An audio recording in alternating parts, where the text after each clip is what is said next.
اکثر ہو نا کسی بندے کو تو شعاؤں کے ذریعے سے علاج کرتے ہیں. اگر جسمانی بیماریوں کا علاج شعاؤں کے ذریعے سے ممکن ہے تو روحانی بیماریوں کا علاج پھر اس سے کیوں ممکن نہیں ہے؟ اس لیے اللہ والوں کی صحبت چند منٹ کی بھی ہو اس کی اپنی برکات ہوتی ہیں. ان دو طریقوں سے انسان کا دل، اس کی نجاست ختم ہوتی ہے اور دل صاف شفاف ہو جاتا ہے، دل منور ہو جاتا ہے.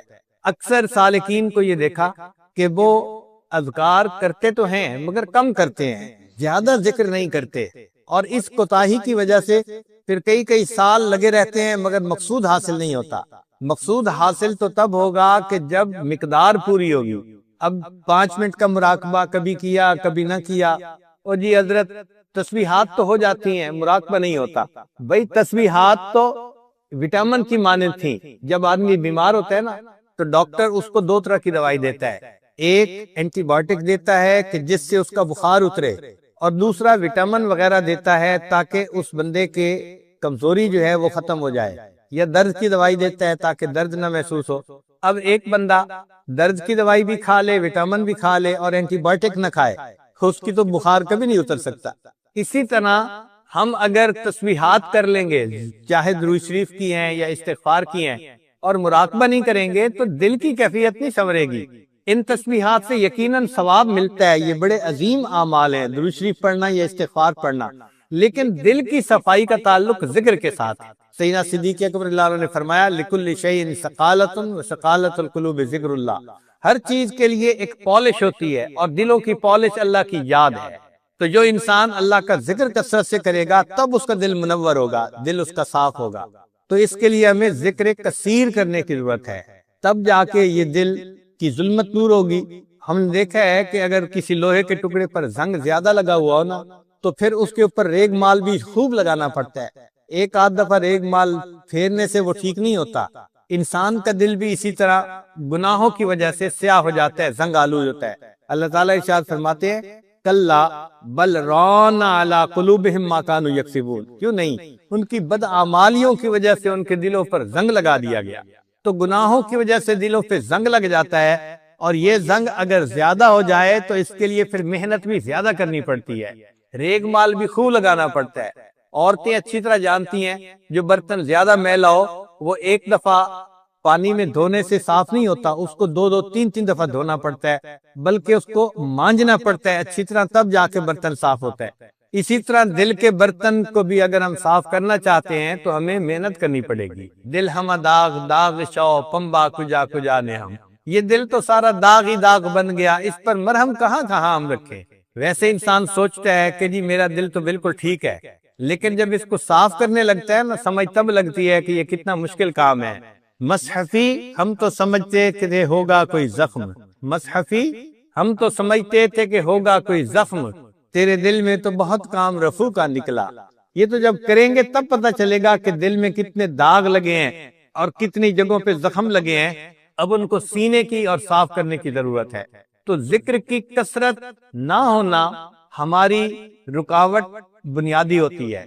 یعنی اکثر سالکین میں جو چیز کمی نظر آتی ہے نا، تعلق بھی رکھتے ہیں، عقائد بھی ٹھیک ہوتے ہیں، آتے جاتے بھی ہیں، مگر معمولات پابندی سے نہیں کرتے ہیں تو تھوڑا کرتے ہیں، اور اس کوتاہی کی وجہ سے دل صاف نہیں ہوتا. وہ جو اللہ تعالیٰ کی محبت کی شمع جلتی ہے دل میں وہ نہیں جل پاتی. پھر کہتے ہیں جی کہ اتنے سال گزر گئے، اور بعض تو احباب عجیب، حضرت بس میں آیا ہوں اور ارادہ تو میرا تھا کہ میں کئی مشائخ کے پاس گیا، لیکن پھر میں نے کہا کہ نہیں میں آپ سے بیعت ہوتا ہوں. یعنی احسان بھی چڑھاتے ہیں کہ میں نے اوروں سے بیعت ہونے کے بجائے آپ سے بیعت کی ہے. تو حضرت بس میں آپ کے پاس آیا ہوں، آپ کا دامن پکڑا ہے، بس ہم سے تو کچھ ہوتا نہیں، آپ ہی نے کچھ کرنا ہے. اور کئی دفعہ آئیں گے اور کہیں گے کہ حضرت بس میں کیا کروں، میں تو کمزور ہوں، مجھ سے تو کچھ نہیں ہونا اور معاملات بھی نہیں ہوتے، بس آپ کوئی دعا کر دیجئے، کوئی توجہ کر دیجئے تاکہ میرا کام بن جائے. یعنی شروع سے ہی نیت لے کے آتے ہیں کہ ہم نے کچھ نہیں کرنا، جو کرنا ہے آپ نے کرنا ہے.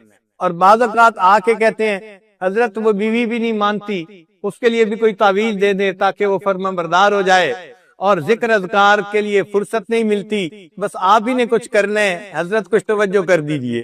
یعنی شیخ کے ذمہ کام لگاتے ہیں کہ آپ ہی کریں جو کرنا ہے. اور بعض اوقات تو آتے ہیں اور ملتے ہیں اور پہلے ہی کہہ دیتے ہیں کہ حضرت ویسے مجھے جلدی واپس بھی جانا ہے، لیکن میں نے کہا نہیں، میں مل کے آتا ہوں، تو اس لیے ٹائم میرے پاس کم ہے، بس آپ ہی کوئی توجہ کر دے اور مجھے جلدی واپس جانا ہے۔ اب اگر محنت کرنے والوں کا یہ حال ہو کہ جلدی واپس جانا ہے، تو بتائیں پھر دل کی صفائی کیسے ہوگی؟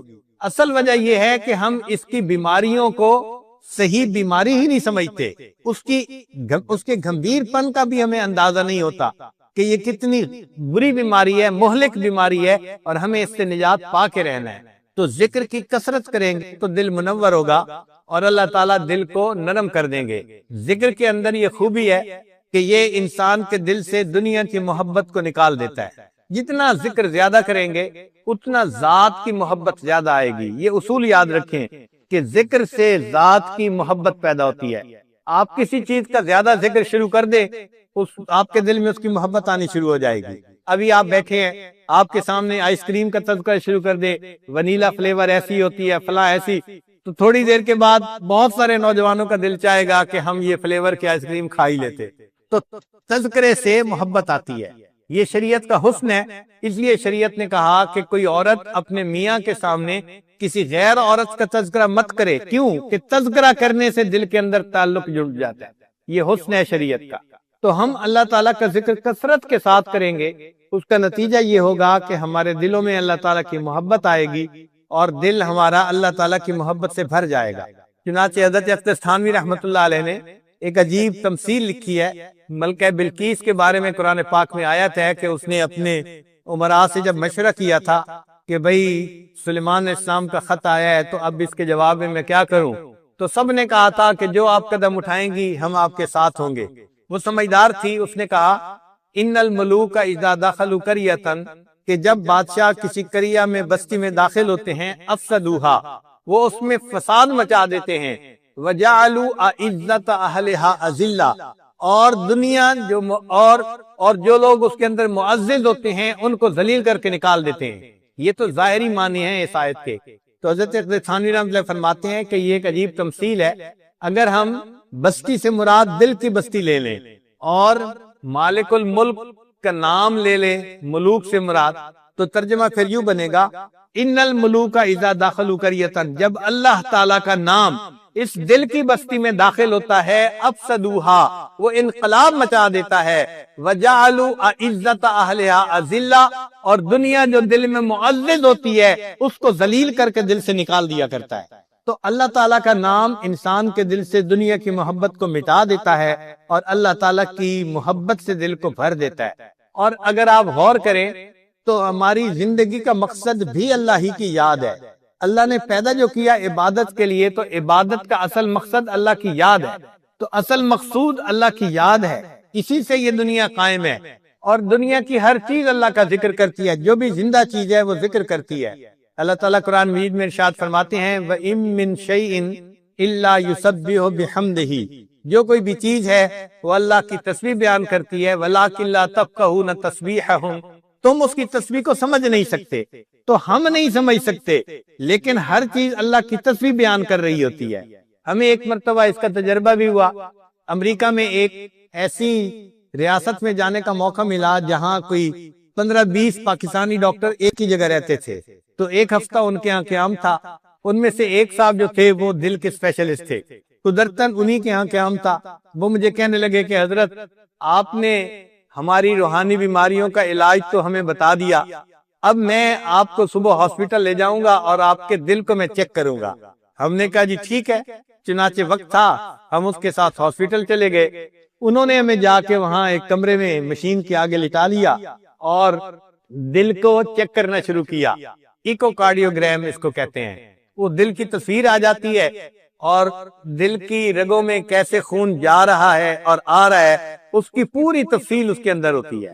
جب انہوں نے اسکرین پہ دکھایا تو مجھے کہنے لگے دیکھیں یہاں سے خون جا رہا ہے اور یہاں سے خون آ رہا ہے اور اتنی مقدار سے جا رہا ہے، اور آپ کی شریانیں اس وقت ٹھیک ہیں اور 80% کام کر رہی ہیں 100 کی بجائے۔ تو اس عمر میں 80% بہت اچھی چیز تھی۔ کہنے لگے جی میں بہت مطمئن ہوں آپ کے دل کی کیفیت سے۔